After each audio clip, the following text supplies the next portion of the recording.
Почваме. Ти се правиш на важна, своите си ако важна. 20 тона бутинки, без тях видим и те няма да се спим. Съсипала си красотата и цапнала си се в устата, но оставиш си същата малка пиква, 10 годишна малка дрисла.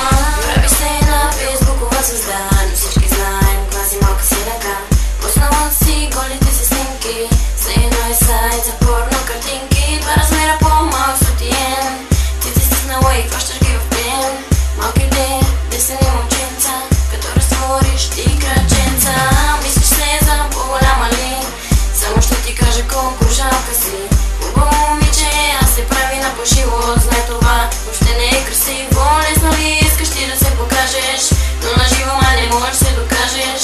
Какво да кажа мила от такива като теб, ми хваща якоят, ама това си е за теб. Ти се правиш на важна, своите си ако влажна. 20 тона бутинки, без тях видимите няма да заспим. Съсипала си красотата и цапнала си се в устата, но оставиш си същата малка пикла, 10-годишна малка дрисла. Аз не искам да те чукам и ти затова ме мразиш. Ти си малко лиго и не знаеш как да се пазиш. Трябва да ти кажа, не се забърквай с мен, че ще бягаш от вълците всеки божи ден. Всеки хлопак се прази върху теб. Болите задника, ами напълни го след. Ти си пример и никой не трябва да е като теб. За теб си губя времето да пиша ред след ред.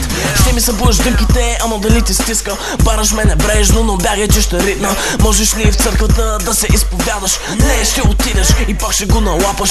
Ако знаеш баща ти каква ще стане сливката, щеше да изхвърли семето си в мивката. Не се обиждай, аз се замисли какво ще правиш от тук нататък с живота си. Ти се правиш на важна, своите си ако важна. 20 тона бутинки, без тях видимите няма да се спим. Съсипала си красотата и цапнала си се в устата, но оставиш си същата малка пикла, 10-годишна малка дрисла. Ти се правиш на важна, своите си ако важна. 20 тона бутинки, без тях видимите няма да се спим. Съсипала си красотата и цапнала си се в устата, но оставиш си същата малка пикла, 10-годишна малка дрисла.